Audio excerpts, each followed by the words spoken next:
Guys, welcome back to the channel. ಮೊದಲನೇದಾಗಿ ನಮ್ಮ American night ಮೇರ್ ಕೋಡಿ ರೋಡ್ಸ್ ಅವರ ಬಗ್ಗೆ ಮಾತಾಡೋದಾದ್ರೆ, ರೀಸೆಂಟ್ ಆಗಿ ನಮ್ಮ ಕೋಡಿ ರೋಡ್ಸ್ ಅವರು ಒಂದು ಪಾಡ್ಕಾಸ್ಟ್ ಅಲ್ಲಿ ನಮಗೆ ನೋಡೋದಕ್ಕೆ ಸಿಗ್ತಾರೆ. ಅಂಡ್ ಅಲ್ಲಿ ಅವರು ಬಹಳಷ್ಟು ಇಂಟ್ರೆಸ್ಟಿಂಗ್ ವಿಚಾರಗಳ ಬಗ್ಗೆ ಕಮೆಂಟ್ ನ ಕೊಡ್ತಾರೆ. ಮೊದಲನೇದಾಗಿ ಅವರು ವೈಪರ್ ರ್ಯಾಂಡಿ ಓಟನ್ ಅವರ ಬಗ್ಗೆ ಮಾತಾಡ್ತಾ, ಲಿಟ್ರಲಿ ಕಳೆದ ವರ್ಷ ರಸಲ್ ಮೀನಿಯಾದಲ್ಲಿ ನಾನು ನನ್ನ ಕೆಲಸನ ಜಾನ್ ಸಿನಾ ಅವರ ವಿರುದ್ಧ ಫಿನಿಶ್ ಮಾಡೋದಕ್ಕೆ ಆಗ್ಲಿಲ್ಲ.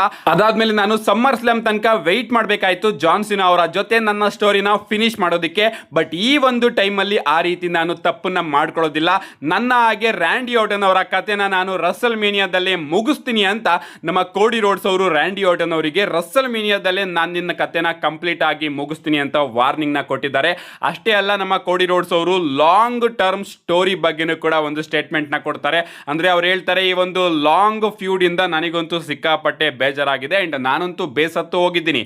ಈಗ ಸೆತ್ರೋಲೆನ್ಸ್ ಅವ್ರನ್ನೇ ನಾವು ತಗೊಂಡ್ರೆ, ಸೆತ್ರೋಲೆನ್ಸ್ ಅವರ ಜೊತೆ ನಾನು 4 ಸತಿ ಮ್ಯಾಚ್ ಆಡಿದ್ದೀನಿ ಟೆಲಿವಿಷನ್ ಅಲ್ಲಿ. ಆಫ್ ಟೆಲಿವಿಷನ್ ಅಲ್ಲಿ ತುಂಬಾ ಮ್ಯಾಚಸ್ ಗಳನ್ನ ನಾನು ಕಂಪೀಟ್ ಮಾಡಿದ್ದೀನಿ ಸೆತ್ರೋಲೆನ್ಸ್ ಅವರ ಜೊತೆ. ಅಂಡ್ ನನಗೆ ಅನಿಸ್ತಾ ಇರುತ್ತೆ ಒಂದೊಂದು ಸತಿ ನಾನು ರಿಪೀಟ್ ಆಗಿ ಒಬ್ಬರ ಮೇಲೇನೆ ಮ್ಯಾಚಸ್ಗಳನ್ನ ಮಾಡ್ತಾ ಇದ್ದೀನಲ್ಲ, ಈ ಒಂದು ವಿಚಾರಕ್ಕೆ ನಾನು ಈ ಒಂದು ಕಂಪನಿಗೆ ರಿಟರ್ನ್ ಆಗಿದ್ದು ಅಂತ ನನಗೆ ಅನಿಸ್ತಾ ಇರುತ್ತೆ. ಅಂಡ್ ಆ ಒಂದು ವಿಚಾರ ನನಗೆ ಚೂರು ಕೂಡ ಇಷ್ಟ ಇಲ್ಲ. ಈ ಒಂದು ಲಾಂಗ್ ಸ್ಟೋರಿ ಲೈನು ನನಗಂತೂ ಇಷ್ಟ ಆಗೋದಿಲ್ಲ ಅಂತ ನಮ್ಮ ಕೋಡಿ ರೋಡ್ಸ್ ಅವರು ಒಂದು ಸ್ಟೇಟ್ಮೆಂಟ್ ನ ಕೊಟ್ಟಿದ್ದಾರೆ. ಅಂದ್ರೆ ಕೋಡಿ ರೋಡ್ಸ್ ಅವರಿಗೆ ಎಲ್ಲರ ಜೊತೆನೂ ಕೂಡ ಒಂದೊಂದು ಫ್ಯೂಡ್ ಆಡೋದು ಇಷ್ಟ ಅಂತೆ, ಬರೀ ಒಬ್ಬರ ಜೊತೆ ಸ್ಟಿಕ್ ಆನ್ ಆಗಿ ಅವರು ಫ್ಯೂಡ್ ಮಾಡೋದಕ್ಕೆ ಇಷ್ಟ ಪಡೋದಿಲ್ವಂತೆ.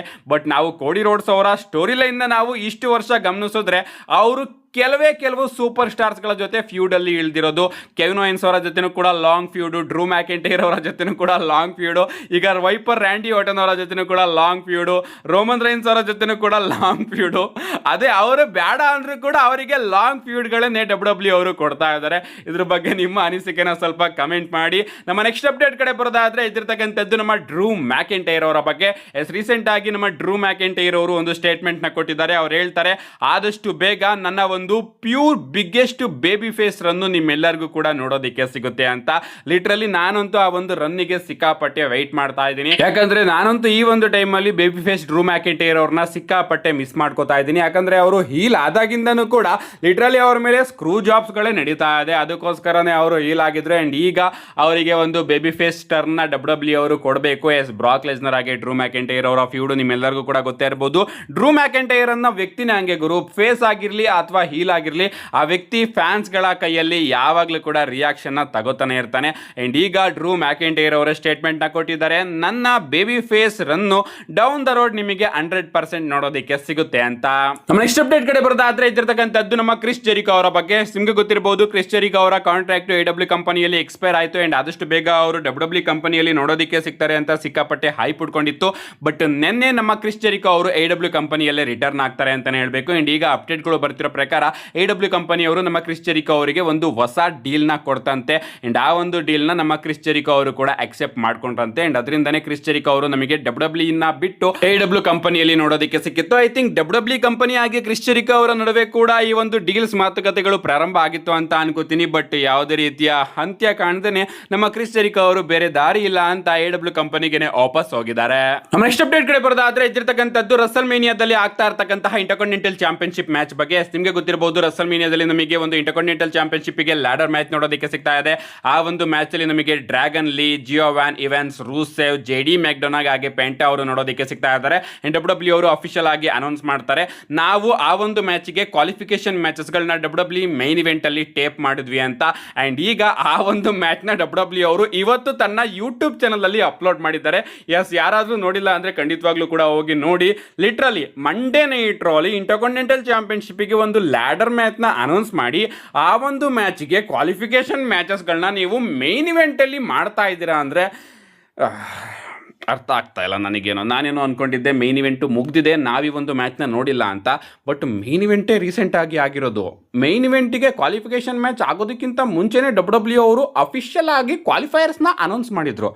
ಇದೇನು ಸ್ಟೋರಿ ನನಗಂತೂ ಅರ್ಥ ಆಗ್ತಾ ಇಲ್ಲ. ಅದನ್ನ ಬಿಟ್ಟು ಹಾಕಿದ್ರೆ ರಸಲ್ ಮೇನಿಯಾ 42ಗೆ ಅಪ್ಡೇಟ್ಗಳು ಬರ್ತಿರೋ ಪ್ರಕಾರ 14 ಮ್ಯಾಚಸ್ಗಳು ನೋಡೋದಕ್ಕೆ ಸಿಗುತ್ತಂತೆ.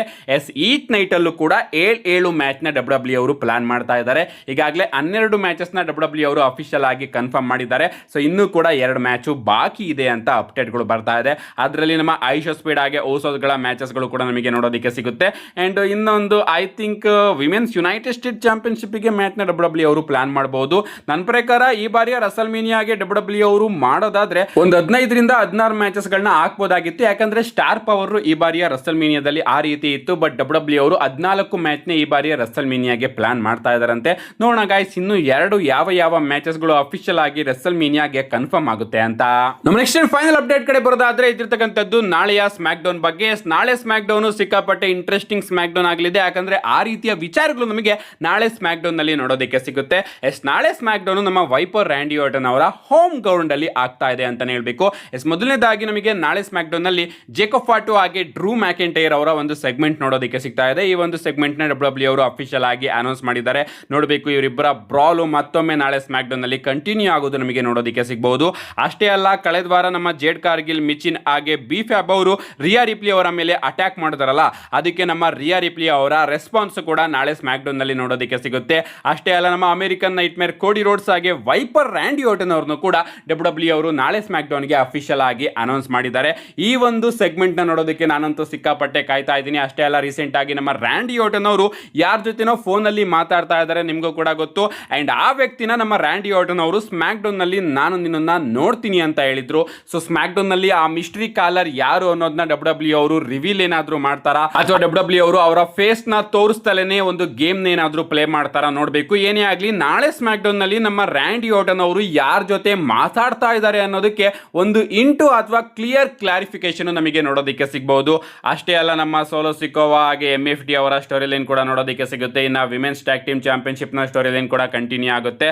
ಓವರ್ ಆಲ್ ನಾಳೆ ಸ್ಮ್ಯಾಕ್ ಡೌನ್ ಇಂಟ್ರೆಸ್ಟಿಂಗ್ ಅಂತ ಅನಿಸ್ತಾ ಇದೆ. ಯಾರು ಕೂಡ ಮಿಸ್ ಮಾಡ್ಕೋಬೇಡಿ. ಮಿಸ್ ಮಾಡ್ಕೊಂಡ್ರು ಕೂಡ ನನ್ನ ಚಾನಲ್ ಅಲ್ಲಿ ವಿಡಿಯೋನ ಅಪ್ಲೋಡ್ ಮಾಡ್ತೀನಿ. ಅದಕ್ಕೋಸ್ಕರ ಚಾನಲ್ ನ ಸಬ್ಸ್ಕ್ರೈಬ್ ಮಾಡ್ಕೊಳ್ಳಿ ಅಂತ ಹೇಳ್ತಾ, see you guys in my next video.